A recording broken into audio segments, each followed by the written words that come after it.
রাষ্ট্র সেটা তো করেই নাই, এমনকি যারা আহত ছিল, যাদের ইমিডিয়েট চিকিৎসা দরকার, তাদের চিকিৎসা ব্যবস্থা করে নাই। এই বিপ্লবটাকে যারা কুক্ষিগত করেছে ছাত্রশক্তি কোরাম এবং ভাই ব্রাদার কোরাম, তারা শহীদ এবং আহতদের দিকে নজর না দিয়ে তারা একটা নির্দিষ্ট দিকে ক্ষমতা ভাগাভাগির দিকে ফোকাস হয়ে চলে গিয়েছে। অনেক উপদেষ্টা দুর্নীতিতে, সীমাহীন দুর্নীতিতে জড়িয়ে গিয়েছেন। তাহসিন রিয়াজ ভাই অনেক সুন্দর সুন্দর কথা বলেছেন। তিনি বলেছেন যে জুলাই প্রোক্লেমেশন এনসিপির দাবি ছিল, অন্তত দুঃখজনক যে এই যে ক্রেডিটবাজি।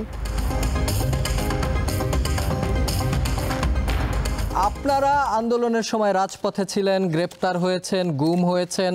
সবচেয়ে বড় বিষয় আপনাকে নিয়ে, আপনি 29 জুলাই পল্টনে আটক হন এবং যখন আপনাকে আটক করা হয় আমরা দেখেছি, এবং এটা শুধু আমি না, হাজার হাজার লাখ লাখ মানুষ দেখেছে, আপনি গাড়ির ভেতরে ওঠার সময় স্লোগান দিচ্ছিলেন, ভেতরে উঠে স্লোগান দিচ্ছিলেন। কিন্তু জুলাইয়ের এই নায়কেরা লাইমলাইটে না এসে কেন ব্যাকগ্রাউন্ডে চলে গেল, এটা একটা প্রশ্ন। আর একটা হচ্ছে, এখন যখন আবার সংকট তৈরি হচ্ছে তখন আবার আপনারা লাইমলাইটে আসছেন। তার মানে কি আন্দোলনকারীরা সবসময় রাজপথেই থাকে আর সুবিধাভোগীরা সবসময় আরামায়েশে থাকে? বিষয়টা কি এইরকম? দেশের প্রশ্নে আসলে আমাদেরকে বিভিন্ন সময় বিভিন্ন ধরনের পদক্ষেপ গ্রহণ করতে হয়। কখনো যখন দেশ মনে করে যে আমাদের সামনে থাকা দরকার, তখন আমরা আমাদের জায়গা থেকে ভূমিকা রাখার চেষ্টা করি। যখন দেখা যায় যে না, এখানে আমাদের ভূমিকা না রাখলেও চলছে বা সুবিধাভোগীদের অবস্থান বেশি হয়ে যাচ্ছে, সেক্ষেত্রে আমাদের সাময়িক জায়গাটায় উপস্থিতি না থাকলেও সেটা সাময়িক সময়ের জন্য হয়তো অসুবিধা হয় না, কিন্তু এটা দীর্ঘমেয়াদে একটা প্রভাব ফেলে। সেই জায়গা থেকে আমরা যে লাইমলাইট থেকে আমরা কখনো লাইমলাইট চাইনি, আমরা চেয়েছি কাজ করতে। তো আমরা হয়তো আপনারা হয়তো আমাকে মিডিয়াতে দেখেন নাই, কিন্তু আমরা আমাদের জায়গা থেকে কাজ করে গিয়েছি, কথা বলেছি। হয়তো আপনারা মিডিয়ায় সেই কথাটাকে মেইনস্ট্রিম করেন নাই, কিন্তু আমরা আমাদের জায়গা থেকে কথা বলে গিয়েছি এবং প্রতি মুহূর্তে কাজ করেছি। এই অভ্যুত্থানের পরিপ্রেক্ষিতে যে দাঁড়িয়ে যে গভর্নমেন্টটি প্রতিষ্ঠিত হয়েছে, এই গভর্নমেন্টের যে কর্তব্যগুলো ছিল, প্রথম এবং প্রধান কর্তব্য ছিল আহতদের চিকিৎসা নিশ্চিত করা এবং আহত এবং শহীদ পরিবারকে পুনর্বাসন করা। আমি জানি না আপনি কতজন আহত এবং শহীদ পরিবারের খোঁজ নিয়েছেন। আমি ব্যক্তিগতভাবে প্রায় শতাধিকেরও বেশি আহত এবং শহীদ পরিবারের সাথে সাক্ষাৎ করেছি রিসেন্টলি। তাদের কথাগুলো আমি শোনার চেষ্টা করেছি। তারা যেটা বলছেন যে প্রত্যেকেই আহত হওয়ার পরে, যারা আহত হয়েছেন বেশিরভাগই হচ্ছে আপনার নিম্ন মধ্যবিত্ত। তিনি হচ্ছে উপার্জনের একমাত্র ব্যক্তি। যে শিক্ষার্থীটা আহত হয়েছে, সেই শিক্ষার্থীরা হয়তো কোনো একটা কোম্পানিতে পার্ট টাইম জব করে তার পরিবারের জীবিকা নির্বাহ করত। তার একটা পা চলে গেছে বা একটা চোখ ড্যামেজ হয়ে গিয়েছে, তো তার তাৎক্ষণিক চিকিৎসা প্রয়োজন ছিল। সেই চিকিৎসার জন্য সে ওই সময় তো কোনো সহযোগিতা পায় নাই। জমি ভিটামাটি বিক্রি করে তার চিকিৎসা নির্বাহ করছে, গয়না বিক্রি করে দিয়েছে। অনেক মা তার যে সম্পদগুলো তারা জড়ো করেছিল সেগুলো বিক্রি করে চিকিৎসা করাইছে। প্রত্যেকেরই কারো 4-5 লাখ, এভারেজ হিসেবে 4-5 লাখ, 6-7 লাখ এরকম খরচ হয়েছে। এবং গুলিবিদ্ধ এক ভাই শহীদ আজকে তার জানাজা হয়ে গেল আর কি, ঢাকা বিশ্ববিদ্যালয়ে। জি, শহীদ। তো এই যে তাদের যে এত খরচ হইলো, এত চিকিৎসা, তারপরে তারা কিন্তু পূর্ণ যে উন্নত চিকিৎসা দরকার ছিল সেটা তারা নিতে পারে নাই। তো সেই জায়গা থেকে রাষ্ট্রের দায়িত্ব ছিল তাদের সেই চিকিৎসা খরচটা প্রদান করা, অন্তত তাদের যে ঋণটা হয়েছে সেই ঋণটা যদি পরিশোধ করতে পারে। তো রাষ্ট্র সেটা তো করেই নাই, এমনকি যারা আহত ছিল, যাদের ইমিডিয়েট চিকিৎসা দরকার, তাদের চিকিৎসা ব্যবস্থা করে নাই। যে কারণে আপনারা দেখেছেন পটুয়াখালী হৃদয়কে উন্নত চিকিৎসার অভাবে শহীদ হতে হয়েছে। জগন্নাথ বিশ্ববিদ্যালয় সেটা বারবার আসছে। জগন্নাথ বিশ্ববিদ্যালয়ের ইকরামুল হক সাজিদকে 1 কোটি টাকা প্রয়োজন ছিল উন্নত চিকিৎসার জন্য। তার সেই টাকাটা গভর্নমেন্ট ব্যবস্থা করে দিতে পারে নাই, আমরা ব্যবস্থা করে দিতে পারি নাই। বা এই বিপ্লবটাকে যারা কুক্ষিগত করেছে ছাত্রশক্তি কোরাম এবং ভাই ব্রাদার কোরাম, তারা শহীদ এবং আহতদের দিকে নজর না দিয়ে তারা একটা নির্দিষ্ট দিকে ক্ষমতা ভাগাভাগির দিকে ফোকাস হয়ে চলে গিয়েছে। তো এরকম অনেক আহত জুলাই যোদ্ধাকে শহীদ হতে হয়েছে উন্নত চিকিৎসার অভাবে। কিন্তু আমরা সেই সময় দেখলাম যে আমাদের এই যারা এই যে দায়িত্বে ছিলেন, তারা হচ্ছে জেলায় জেলায় ট্যুর দিয়ে বেড়াচ্ছেন, সফর করতেছেন ত্রাণের নামে এবং ক্ষমতা ভাগাভাগিতে, দপ্তর বন্টনে, তারপরে নিয়োগ বাণিজ্য করতে, পদোন্নতি করতে, এইসব জায়গায় তারা ব্যতিব্যস্ত হয়ে গিয়েছেন। এবং জুলাই ফাউন্ডেশনের যাকে দায়িত্ব দেওয়া হয়েছিল তিনিও তো ছেড়ে দিলেন দায়িত্ব। তো সেই জায়গা থেকে আমরা আগস্টের পর থেকেই আমরা আমাদের কথাগুলো জারি রেখেছি, ভয়েসটা জারি রেখেছি। আমাদের হয়তো খুব বেশি সাধ্য ছিল না বা খুব বেশি সামর্থ্য ছিল না, কিন্তু আমাদের যতটুকু সামর্থ্য ছিল সেই জায়গা থেকে আমরা চেষ্টা চালাই গেছি।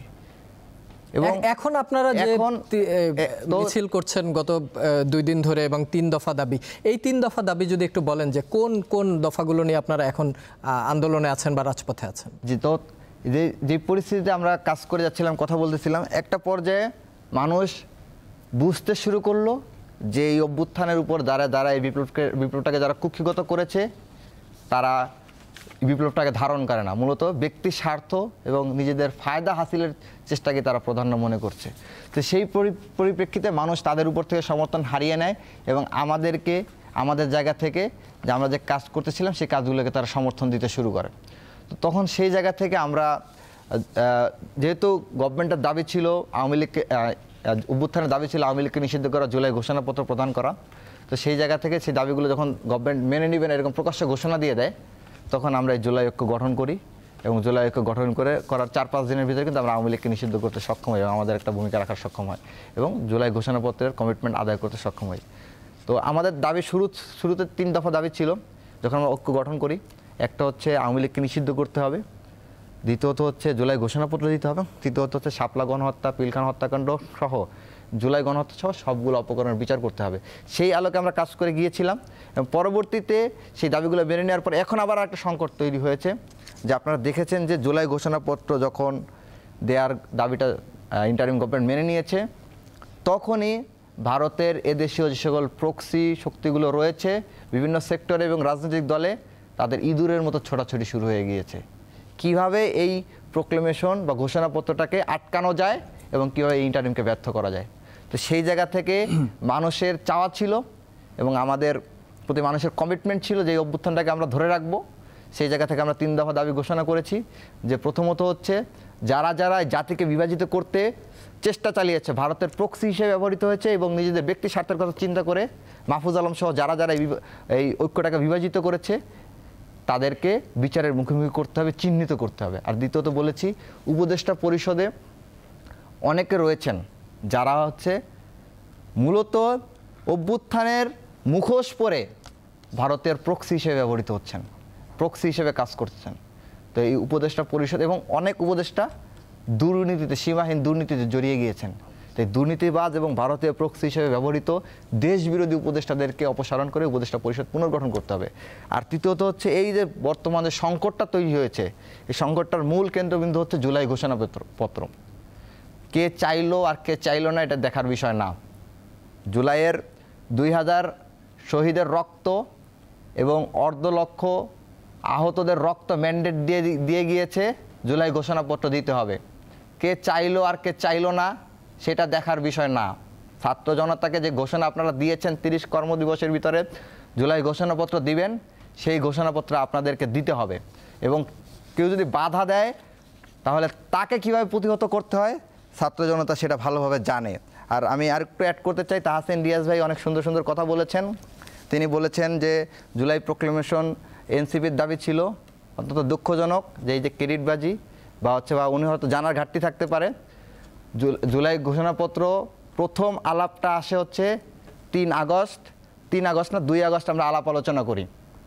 তখন জুলাই ঘোষণাপত্রটা যেহেতু যারা হচ্ছে বিপ্লবটাকে কুক্ষিগত করেছে তখন থেকে চেষ্টা চালাচ্ছিল, তাদের মাথা থেকে যেহেতু ওই সময় আসে না, অন্যরা যখন এটা চিন্তা করেছে তখন তারা এই জুলাই ঘোষণাপত্রটাকে স্বীকৃতি দিতে চায় না। আমরা 3 আগস্ট শহীদ মিনার থেকে 1 দফার ঘোষণাপত্র পাঠ করেছিলাম এবং এইটাই কথা ছিল এটা সবাই পাঠ করবে।